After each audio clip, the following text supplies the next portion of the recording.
राधे राधे। मैं हूँ आपकी अपनी स्टार सेकर एस्ट्रोलॉजर। तो आज हमारे घर पर आई हैं राधा और राधिका। अपने ये कुछ सवाल पूछना चाहती हैं, जो ये क्वेश्चन करेंगी मैं उनका आंसर जरूर दूंगी भगवान की कृपा से जो मुझे आएगा। तो आप पूछिए बच्चों, क्या पूछना चाहते हो? भगवान ने सृष्टि क्यों बनाई और उनका ये संसार बनाने का महत्व क्या? तो जब हम माता पिता होते हैं तो हमारी जब संतान नहीं होती जिन घरों में, तो उन घरों में कैसा लगता है? उदास लगता है ना। तो जो भगवान जी है वो हमारे माता पिता हैं। जब माता पिता हुए तो उन्होंने देखा कि ये तो संसार बिल्कुल ही उदास है, उदासीन है, इसमें कोई प्रेम नहीं है, इसमें किसी को वैराग्य नहीं है, इसमें कोई योग नहीं करता, इसमें कोई तप नहीं करता, क्योंकि भगवान स्वयं तो है ही योगी। ठीक है ना। तो उनके बच्चे जब होते हैं, जैसे हमारे आगे बच्चे होते हैं, तो हम अपनी संतानों से कोई चाह रखते हैं ना कि हमारा बच्चा एक ये बने ये बने। तो ऐसे ही भगवान के मन में आया कि संसार की रचना करना इसलिए जरूरी है क्योंकि यहाँ सब कुछ उदासीन है, भगवान का नाम नहीं है, कहीं कुछ नहीं है, सब जगह जड़ है। और जड़ को क्या करना था उन्होंने? चेतन। जहाँ जड़ होगा वहां चेतन तो करना पड़ेगा ना।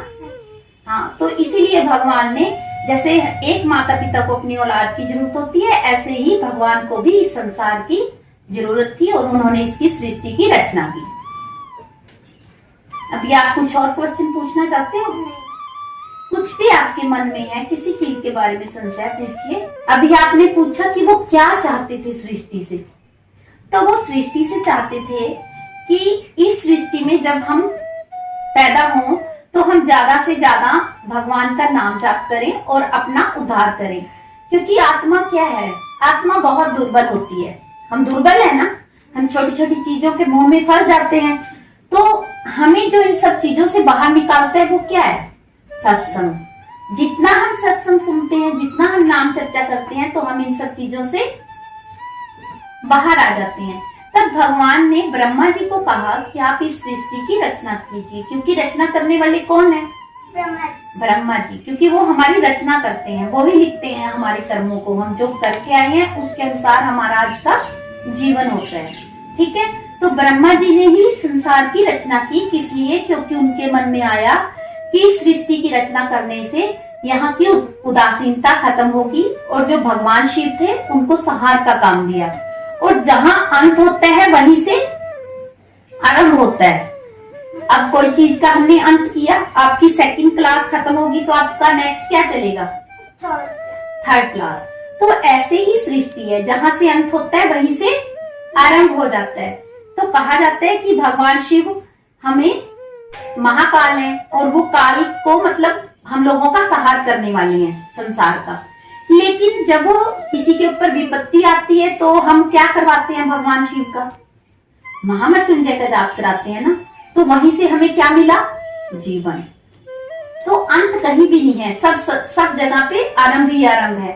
ये जो सृष्टि है वो उत्पत्ति तीनों से हुई है, ओम अक्षर के अंदर से। ओम कौन है? भगवान ब्रह्मा, विष्णु और महेश। और उनकी शक्तियां हैं जो साथ में उनकी अर्धनारीश्वर शिव है, लक्ष्मी विष्णु भगवान की आदि शक्ति है, और जो ब्रह्माणी है वो ब्रह्मा जी की आदि शक्ति है।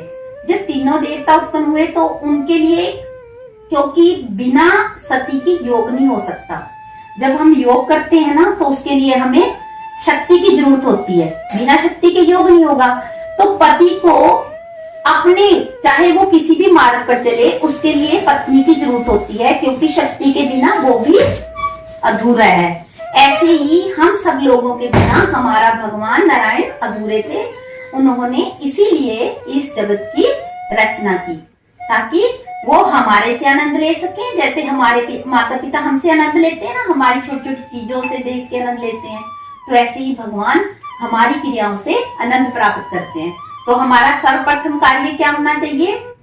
बच्चे को क्या करना चाहिए? माता पिता के लिए सेवा करनी चाहिए और अपने पिता के अनुसार ही चलना चाहिए। तो हम सब चराचर जो जगत है वो भगवान का ही पुत्र और पुत्रियां हैं, हम उन्हीं के ही आत्माएं हैं। तो हमें भी उनकी प्रसन्नता के लिए उनका ही नाम जाप करना चाहिए, ताकि हम अपनी आत्मा को और प्रबल कर सके और भगवान की भक्ति को प्राप्त कर सके। ठीक है, हाँ, राधे राधे। राधे राधे।